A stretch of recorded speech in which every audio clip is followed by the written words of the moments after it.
मित्रांनो, जर तुम्हाला सांगितलं की आपले मराठा बांधव ज्यांनी छत्रपती शिवरायांच्या स्वराज्यासाठी आपले आयुष्य वेचले, त्यांचे वारस आज पाकिस्तानात आढळतात, ऐकून धक्का लागला ना? मित्रांनो, मराठा समाजाचं नाव घेतलं तर आपल्याला आठवतो तो महाराष्ट्र. महाराष्ट्रातील तब्बल 30% अधिक लोकसंख्या ही मराठा आहे.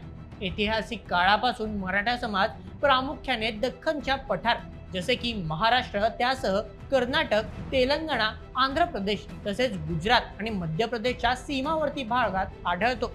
पण महाराष्ट्राच्या हृदयात असणारा हा मराठा समाज नेमका पाकिस्तानात कसं काय पोहोचला? आज काही इतिहासकारांच्या मते बलोचिस्तानमध्ये स्वतःला मराठा वंशज म्हणवणारे काही गट आढळतात.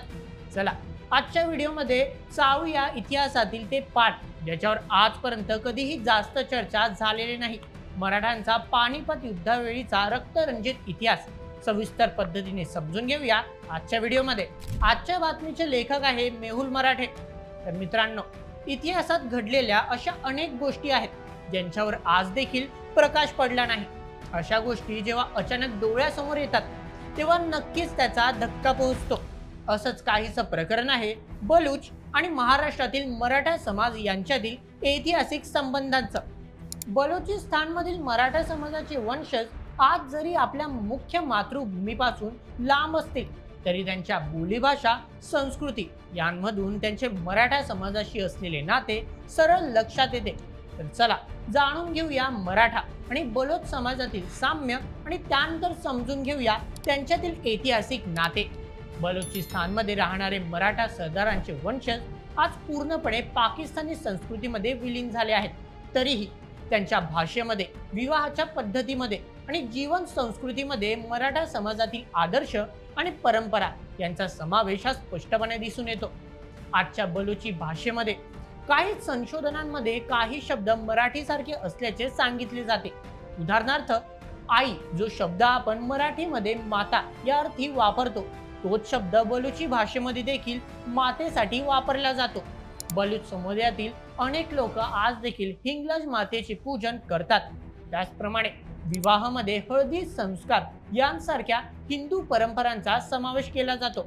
तर मित्रांनो, हे होतं बलोच समाजाचे मराठा समाजाशी असणारे साम्य. चला आता जाणून घेऊया कसे काय महाराष्ट्रातील मराठा योद्धांचे वारस मुस्लिम बहुल पाकिस्तानात जाऊन पोहोचले. मित्रांनो, याचे उत्तर भेटते पानिपतच्या युद्धादरम्यान. जेव्हा मराठा साम्राज्य आपल्या विस्ताराच्या शिखरावर होता, अटकेपासून तर तटकेपर्यंत मराठा साम्राज्याने आपले वर्चस्व मजबूत केले होते. त्याच काळात मोहम्मद शाह अब्दाली यांनी भारतावर स्वारी केली. यावेळी मातृभूमीच्या रक्षणासाठी मराठ्यांनी आपले सर्वस्व पणाला लावले. मराठा समाजातील सैनिक आणि सरदार आपल्या कुटुंबासह युद्धासाठी उत्तर भारतात येऊन पोहोचले. मराठा सरदारांनी राजपूत, जाट त्याचप्रमाणे शीख राज्यांकडून मदतीची मागणी केली होती. पण अंतर्गत वादामुळे या सर्वांमध्ये फूट पडली. याचा एक मोठा परिणाम युद्धावर झाला आणि मराठे पानिपतच्या युद्धात पराभूत झाले. याच काळात पश्चिम भारत म्हणजे आजचा पाकिस्तान या भागात कार्यरत असलेल्या अनेक मराठा सरदार आणि त्यांच्या कुटुंबाला बंदी बनवण्यात आलं. हे मराठा सरदार पुढे जाऊन पाकिस्तानच्या बलुचिस्तान प्रांतात स्थायिक झाले. त्यांना तिथे प्रचलित धार्मिक कट्टरतेमुळे धर्मांतर करावे लागले. त्या प्रांतातील संस्कृतीचा त्यांच्या जीवनावर मोठा परिणाम झाला. पण असं असलं तरीही या लोकांनी मराठा समाजातील काही प्रथा, परंपरा सुरूच ठेवल्या. त्याचे प्रतिबिंब या लोकांच्या भाषा आणि संस्कृतीमध्ये स्पष्टपणे दिसून येते.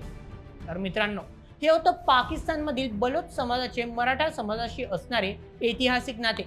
फक्त पाकिस्तान नाही तर उत्तर भारतातील अनेक राज्य जसे की पंजाब, हरियाणा, राजस्थान यांमध्ये आज देखील मराठा सरदारांचे वंशज पाहायला मिळतात. मराठा समाजाच्या इतिहासाची ही गोष्ट तुम्हाला कशी वाटली आम्हाला कमेंटमध्ये नक्की सांगा. आणि अशाच व्हिडिओसाठी सबस्क्राईब करा बोल MH आपल्या यूट्यूब चॅनलला. धन्यवाद.